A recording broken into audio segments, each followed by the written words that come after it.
Task 1, 2, 3.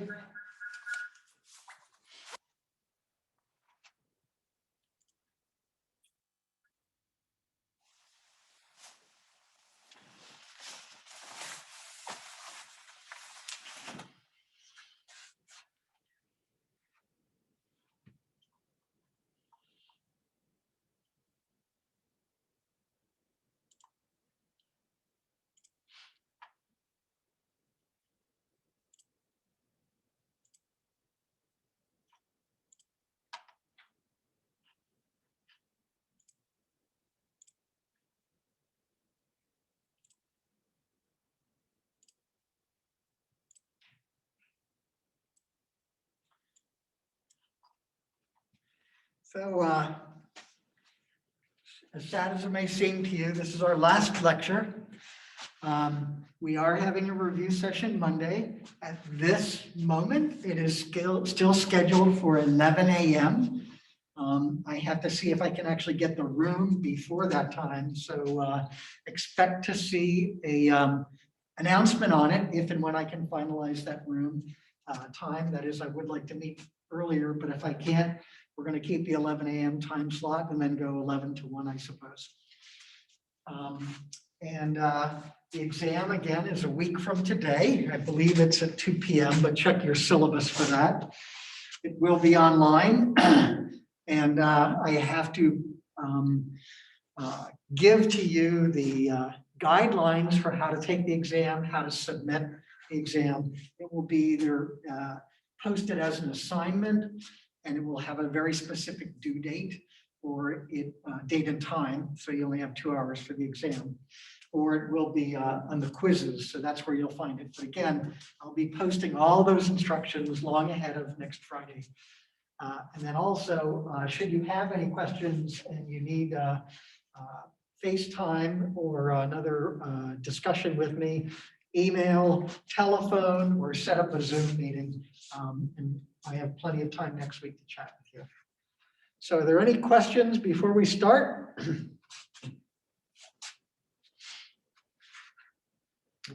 I see none. So we're going to continue with open channel flow. And again, what we were talking about last time is, first, what distinguishes open channel flow from closed conduit flow is that we have a free surface. We did not have that in the closed conduit flow. And the water surface elevation happens to be the hydraulic grade line because you have a free surface on the open channel. Gravity is basically what's moving the fluid around in these systems. And although water may flow uphill, in general, we do know that water moves in the direction of decreasing energy. And very, very often, for most of the open channel flow problems we run into, we have hydrostatics acting. So again, the 3 laws of fluid mechanics are our same friends, no difference. And they're just applied to an open channel flow system. And we have done these before with the hydraulic jump and with the sluice gate back in some of the labs. So this should not be foreign to you. And last time we defined all of the appropriate variables associated with open channel. So not only the discharge, but the depth of flow, the cross-sectional area, the wetted perimeter, and the hydraulic radius. Hydraulic radius is sometimes also called hydraulic depth. And we could also perform a momentum analysis for steady uniform flow and calculate the shear stress on the bed. And from that bed shear stress, we can calculate something called the shear velocity.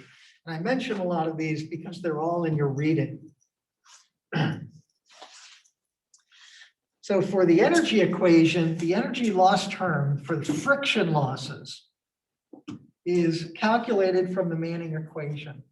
And again, the slope that's in the Manning equation should be the friction slope, the slope of the energy grade line.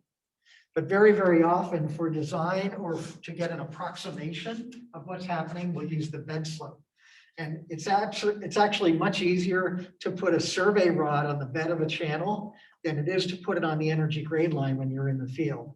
So again, this is something that we can physically start to use. The bed slope, the energy grade line, is something that we can calculate, and typically that's used within more of the computer approaches when we're looking at open channel flow. The roughness coefficient in the Manning-Zen equation is typically from a lookup table or a book. You can actually calibrate them. And this table that you're seeing on the slide is right from your book. So I had another slide with all the different categories of flow. And steady uniform flow happens to be when we have a constant discharge all the time, so it's not changing, and we have a prismatic cross-section at a constant slope. And because of that, none of the geometric properties, depth of flow Y, cross-sectional area A, wetted perimeter P, hydraulic radius RH, none of those change with distance along the channel for steady uniform flow. And in addition, in this case, we would have hydrostatic pressure distribution. P is equal to gamma H. So here is an example of steady uniform flow. And what you can see is that the bed is parallel to the water surface, which is parallel to the energy grade line. So because we have a constant discharge and a constant cross-sectional area, the velocities are the same all along the channel. The depths of flow are the same everywhere. And at steady uniform flow, the depth of flow at steady uniform flow is called normal depth. So in problems, if you're asked to calculate normal depth, that is basically telling you you have steady uniform flow. You can have a rectangular channel, a flume, for example, in the fluid slab, and you may have no flow in it. So you have the cross section, and until you have a fluid in there, you have none of these hydraulic properties. The other type of flow that we can have, obviously, is gradually varied steady flow. So again, steady flow means the discharge is constant. But now what's happening in gradually varied flow, much like in streams and rivers, is that the cross-section geometry keeps changing. The bed slope isn't the same, the width isn't the same, the irregular geometry isn't the same. And so what that does is start to change us from where the energy slope and the water surface slope and the bed slope are the same, which is true for steady uniform flow, and steady gradually varied flow, or steady non-uniform flow as it's also called. Those three are no longer parallel. You actually saw steady uniform flow in the very first lab that occurred in the fluid slab. You had the horizontal flume with a weir at the end. Upstream of the weir, the fluid was moving. And once it came to the weir, it actually had to go up the weir and over it. The depth of flow in the vicinity of that weir was changing very dramatically as you went from the cross-section of the channel to over the top of the weir into that horse trough to weigh the water. So the flow was steady because it was constant. And what was happening was the depth of flow and the area and the velocity were all changing as we moved in moved the water in the vicinity of the weir. A special case of open channels is a rectangular channel. And why that's special is it has a very known geometry. And that actually is a geometry we can assume sometimes in the field, or obviously in laboratory situations, in flumes, we have this cross section. So again, with the rectangular cross sections, we can start to describe the discharge per unit width, which is just the total discharge divided by the width of the flume. So last time we did an example using Manning's equation, and in closed conduit flow, we had friction losses and minor losses. In open channel flow, we have friction losses and minor losses. The minor losses are calculated the same in both settings. A loss coefficient times the velocity head. You can have contractions and expansions in open channel systems. You can have, for example, a pier or a bridge, which a bridge cross section, which is maybe much narrower than the natural channel. For the friction losses in closed conduit flow, we use the Darcy-Weisbach equation. In open channel flow, we use the Manning equation for the friction losses. So here we have a rectangular cross section. The width is 100 feet, and you're told that you have a discharge of 80 cubic feet per second. the Manning's roughness coefficient for the bed is 0.03. And you're asked to calculate the normal depth. Remember, normal depth means that you have steady uniform flow. So the bed slope is equal to the friction slope. And the bed slope in this case is 0.406, 0.00006. So what the question is asking is, what is the depth of flow in this situation? It's the normal depth. So we're going to use the Manning equation. And just like last class, we can multiply both sides of that equation by the cross-sectional area. And so now we have the Manning equation in terms of discharge. And if you recall in the problem, you were given the discharge. We want to know the depth of flow. And the depth of flow is contained here.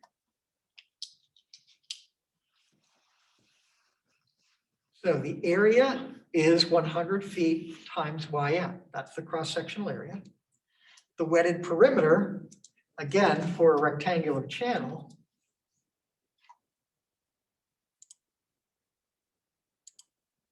that's not different enough. For a rectangular channel, if this is your depth of flow, then this is the wetted perimeter. So the wetted perimeter is the base width, 100 feet, plus 2 times YN, which is the length of the wetted perimeter on both sides of the channel.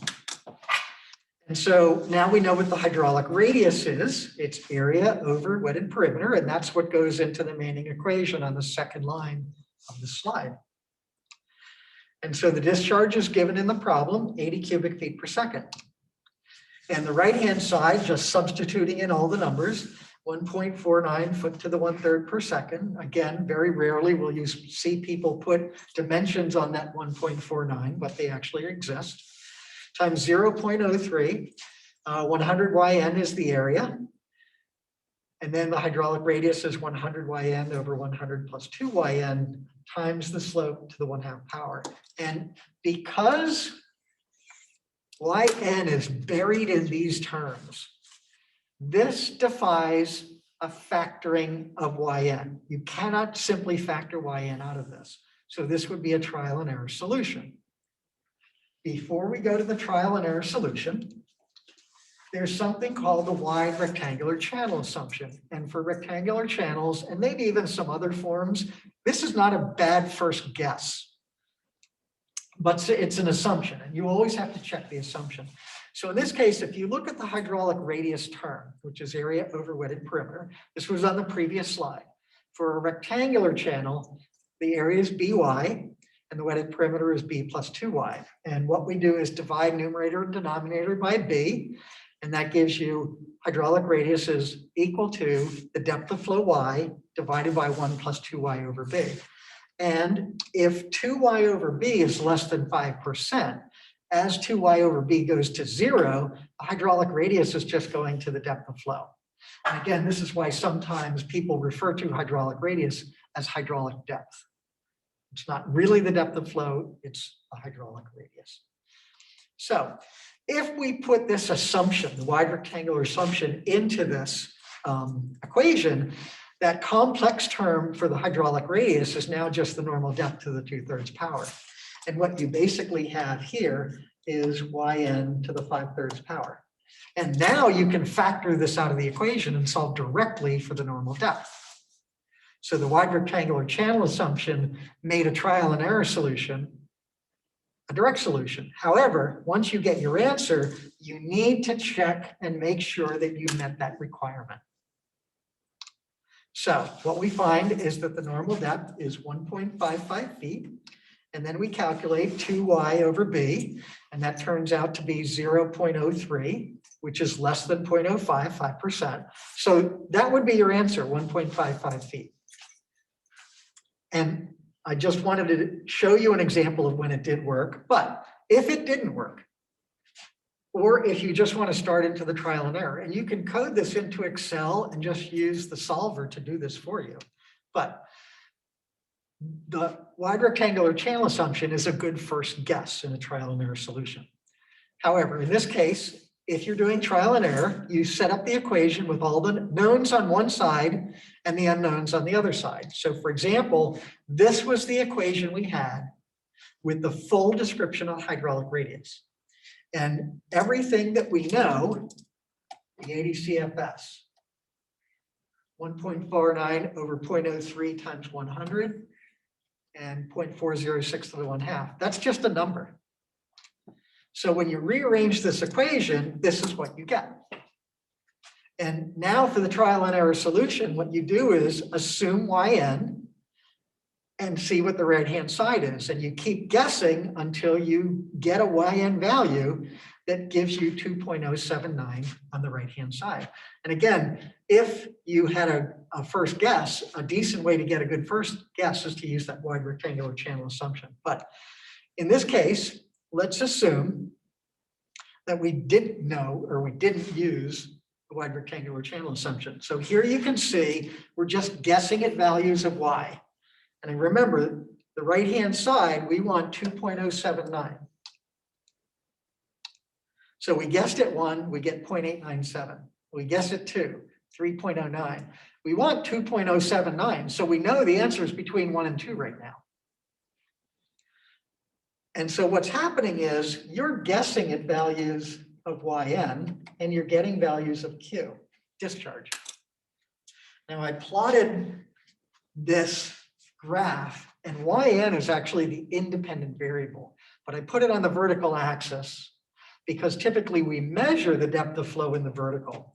And a plot of depth of flow versus discharge is known as a rating curve. And so what you're doing is you're guessing values of Yn, and what you keep doing is going back and forth once you bracket it.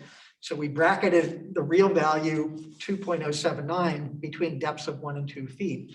And so we just kept guessing until we finally got the answer. And again, because the wide rectangular channel assumption worked in this case, the answer we get by trial and error meets the answer or matches the answer we got with the wide rectangular channel assumption. Any questions on that? Good. So continuing with this example, but talking about something that we discussed last time. Last time I introduced the Froude number, and you've actually seen this before when we were talking about the hydraulic jump and the sluice gate. But if we had a lake and 2 weeks from today, or actually maybe 8 days from today on Saturday, December 19th, you take your fluid mechanics book and you throw it into that lake, what you would see are concentric rings moving away from where you throw the book in. And these move at a velocity we're going to call the wave celerity, A. And we actually talked about this at the beginning of the semester, where that's a function of the bulk modulus of elasticity of the fluid. So in a lake, the velocity is 0. And the Froude number, as you'll see on the next slide, is the velocity over the square root of gy, where y is the depth of the water. The square root of gy is also called the wave celerity. So in this case, the Froude number would be equal to 0. And that's why you get the concentric rings moving away from the disturbance. In a river, where you have velocities, but they're not really high, so you have a small velocity. If you threw the fluid mechanics book in here and the velocity was left to right, what you would see is a distortion of those curves. And what happens in the downstream direction, the disturbance moves at V plus A, and in the upstream direction, they move at V minus A. But in this case, V is greater than A, and therefore the Froude number is less than 1. So this is known as subcritical flow. When the Froude number is, oops, I circled wrong. Froude number is less than 1, that's subcritical flow. When you have very fast moving water, for example, on the spillway to a dam, very steep slopes,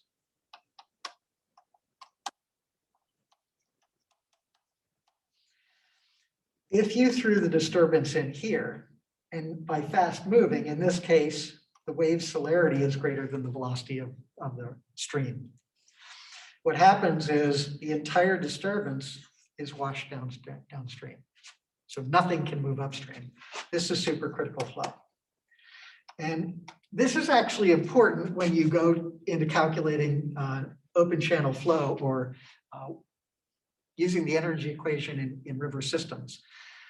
How you perform the calculations when the Froude number is less than 1 is you start downstream and you make your calculations going upstream. In fast moving streams for supercritical flow, we have to go from upstream to downstream. So this has an effect. Also, obviously with the velocity, this has a significant effect on how sediment moves, how sediment bed features form in rivers, and a lot of other things. But we need to distinguish whether we have subcritical or supercritical flow in many of the open channel applications. Many of you have heard the term 100-year floodplain. So what we do is we estimate what the 100-year flood is, and then we use the Manning equation to calculate the depth of flow in a river system, and we identify the water surface stage at that flow. That's the 100-year floodplain. So in this last example, again, this is our Froude number, and the question is, do we have subcritical or supercritical flow? We just calculated that the depth of flow is 1.55 feet. The discharge was 80 cubic feet per second. We had a rectangular cross section that was 100 feet wide, and the depth of flow is 1.55 feet. And therefore, the velocity, which is discharge divided by area, is 0.516 feet per second. And so with the depth of flow and the velocity, we can calculate the Froude number. So here the Froude number turns out to be 0.073, and that just means that you have subcritical flow. For the hydraulic jump, if you recall,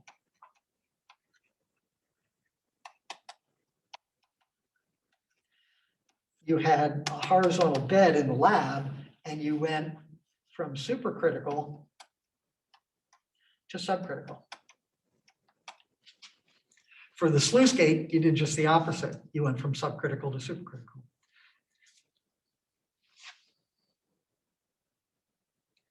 So what happens at exactly critical flow? When the Froude number exactly equals 1, you have critical flow. And if we look at a rectangular channel, again, the Froude number is V over the square root of GY. Some people use the Froude number squared, which would be V squared over GY. They just don't like the radical sign in the denominator.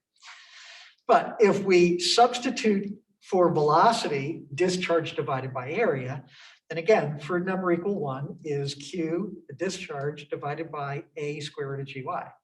And now what we can do is rearrange the equation. This is a metering equation. Now you can certainly use the Manning equation for a metering equation. And all a metering equation is saying is you have this unique relationship between discharge and depth of flow. I showed you that before in another slide with the Manning equation. But with the Manning equation, one, the hydraulic radius of the cross section can be very complex. Two, you need to know the roughness coefficient. And then you also need the slope. At a Froude number equal to 1, all that disappears. And that's why if you can create or identify in a system, an open channel flow system, where you have Froude number equal to 1, you can use that as a metering equation. That is, you have a rating curve at that location. So again, using this concept, if you know or can create a location where the Froude number is equal to 1, you created a metering location. So this brings us to flumes and weirs. Flumes and weirs are open channel structures that create critical flow, Froude number equal to 1. What a weir does is basically create a vertical step in the bed as you go downstream in direction of flow. And again, that bed can be horizontal, a regular slope, or an adverse slope. But what you do is you raise the bed high enough such that you create a Froude number equal to 1. And what a flume does is it creates a contraction. So remember, when we were talking about closed conduit flow, and we were talking about venturis, which is a contraction and an expansion, and you had labs on venturis, when we go from a large cross-section to a small cross-section, we increase the velocity. In pipes, that results with the pressure decreasing to the maximum decrease where the throat of the venturi is. Same thing happens in open channels. When you go through a step height, what happens is in subcritical flow, the depth of flow decreases. And what happens is you steal energy from depth of flow to increase V squared over 2G. So likewise, either by changing the bed or changing the width or both, so some flumes do both, they will create crude number equal to 1. So I bring up the Parshall flume because at least formally in the course most of you will have next semester, the environmental engineering course, you will be talking about flumes or using weirs or flumes in the design of some of the water or wastewater systems. So again, what a weir does, and what you're seeing is, this is a notched weir. So in the middle, you have a really narrow section, and that acts as a weir. And you can see, you could have maybe called this a dam. But basically what a weir does is flow is moving in this direction, and the bed of the channel might be down here.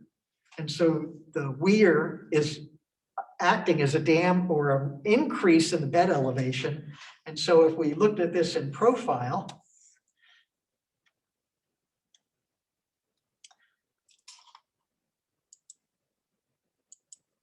here's the water surface, and then it goes over the weir. And again, this portion of the weir is an adverse slope. You have water flowing uphill physically, but that's what's happening. And on the top of the weir, is where we have crude number equal to 1. And so all we have to do is measure that depth of water on top of the weir, and we know the discharge. So there's many, many different types of geometries. The most common ones we will typically use are a V-notch, a full rectangular weir, or a contracted rectangular weir. They're the most common, but there are many types. And there's a difference between a sharp crested weir, in which you have a very narrow weir width along the direction of flow, versus one that's really large. So in both of them, you have crude number equal to 1. But the difference between the sharp crested and the broad crested is you have additional friction losses over the top of this broad crested weir. So for example, if you have a culvert under the road and you have a really big flood coming, a lot of water is going through the culvert, but then the water starts to increase upstream as the flow increases and ultimately goes over the top of the road. That road is acting as a broad crested weir. And so there are ways to define which is sharp versus broad crested based on the depth of submergence, H, and the width of the weir in the direction of flow, B. And there are some very simple weir equations we use. So if you have a rectangular weir, basically T is the top width perpendicular to the flow. H, I showed you in a previous slide, is the depth of water from the weir crest up to the water surface upstream of the weir. And I want to go back to these slides. Upstream of the weir, that water surface is the EGL. In the vicinity of the weir, what you see is the water surface is starting to decline or decrease. It's no longer horizontal. And what's happening is in that vicinity of the weir, you're converting the full depth of flow from the bottom of the channel to the top. You're starting to convert some of that to V squared over 2J. And that's why the water surface starts to plunge. And so H is measured from the weir crest to the water surface elevation upstream, because H is a measure of the total energy you have available to push water over that weir or through a flume for that matter. So these are very simple equations. And again, what you have is discharge versus elevation. That's a rating curve. For the triangular weirs, similarly, you can have a broad crested triangular weir or a sharp crested triangular weir. Very simple equations, and theta is the full opening angle of the weir. It looks something like this. In comparison, well, if we use, for example, what's the depth of flow for a 45-degree triangular sharp crested weir flowing at 4 CFS? So this is the equation for the sharp crested triangular weir. Our angle is 45 degrees. And so we would take this equation. We know the discharge, 4 CFS. And we know theta, 45 degrees. And so all we're doing is calculating or rearranging this equation to solve for H. So in this case, the total depth of water above the crest of this V-notch weir. So if your V-notch looks like this would be the depth of water.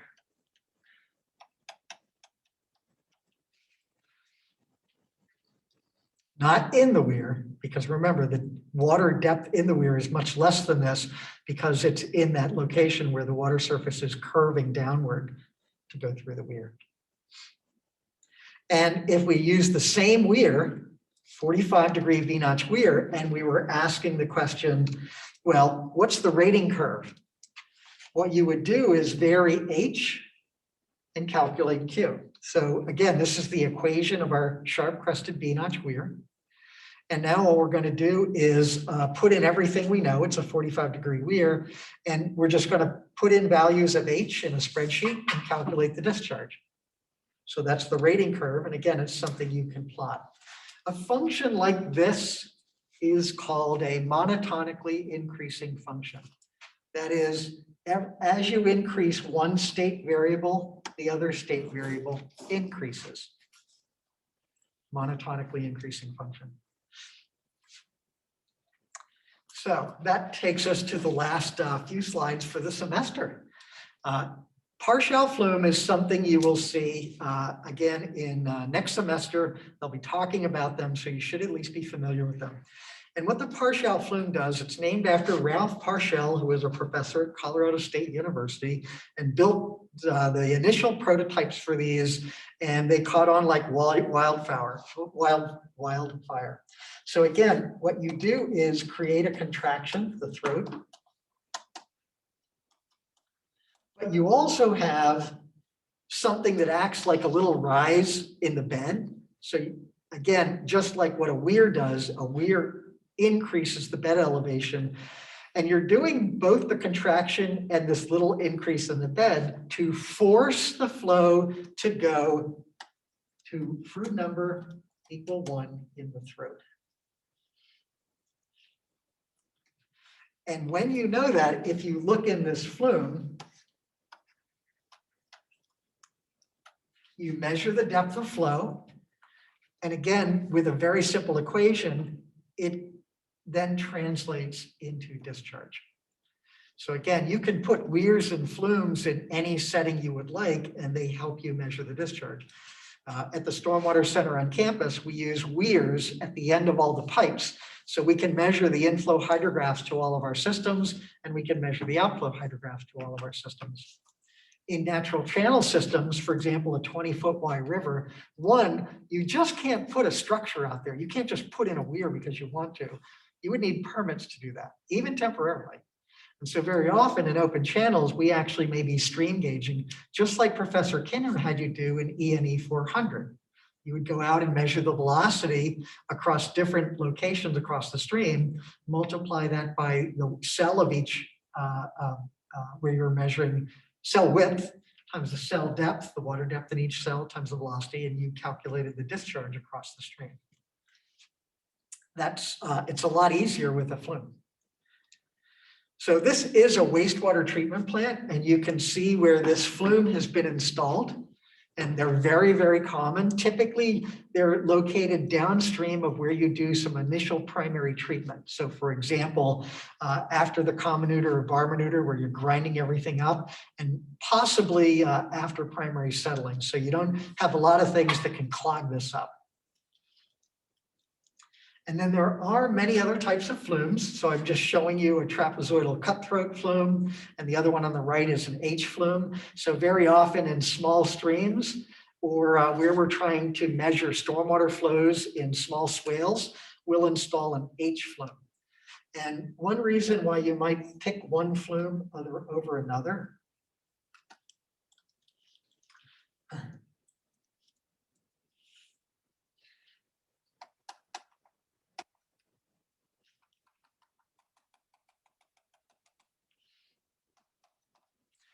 these are both rating curves, where if you measure the depth of flow, you get the discharge.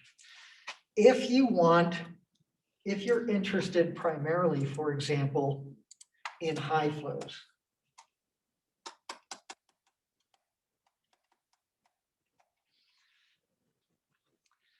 then either of these would work fine. If you're interested in the low flows,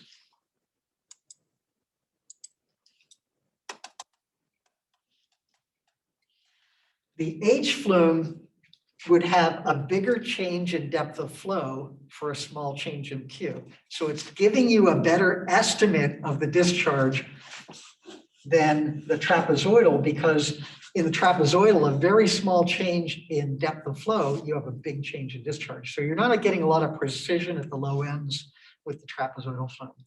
And so that's the whole idea of selecting weirs and flumes. You have an objective. And if your objective is to measure from very, very low flows to very high flows, you could actually have, for example, a compound weir or a compound flume. So you have a triangular notched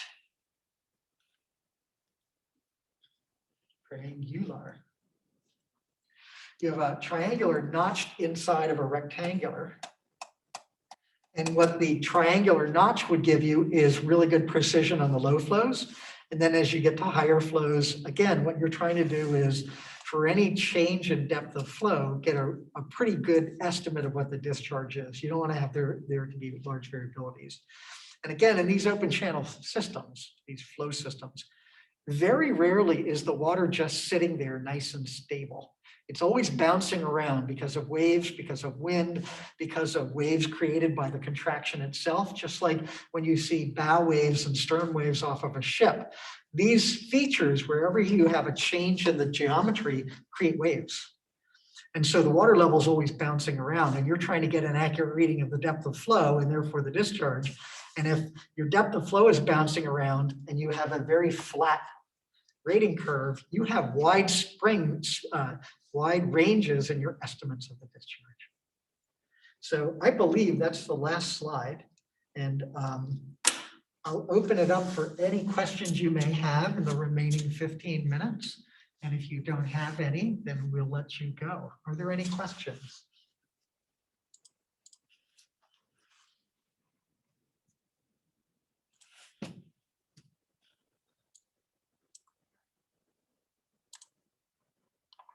No questions.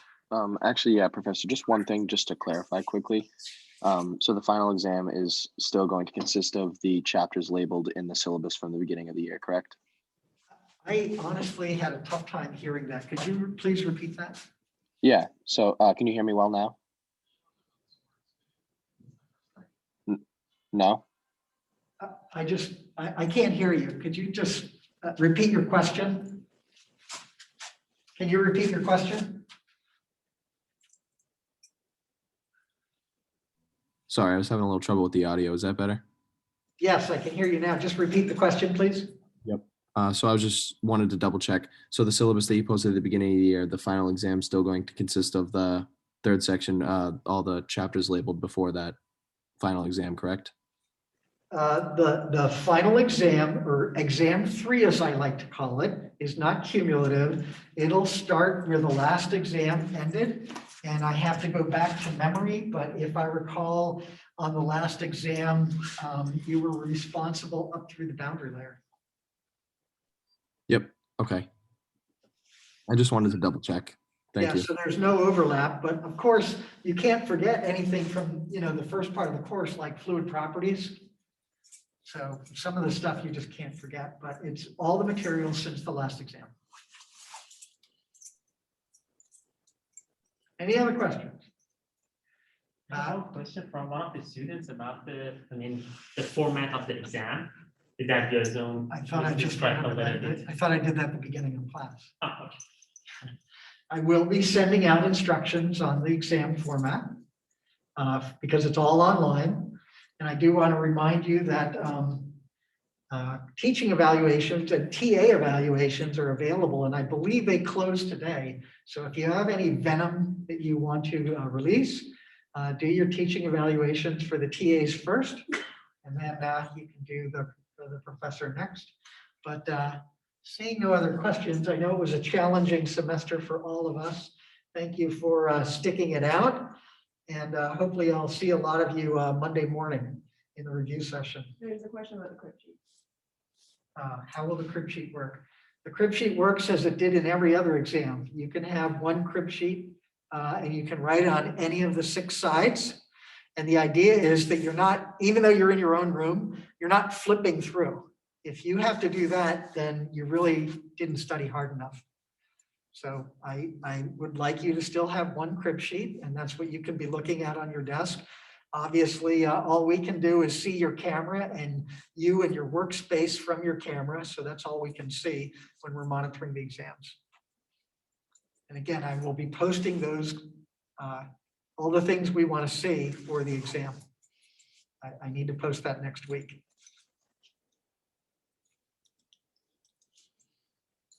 Anything else?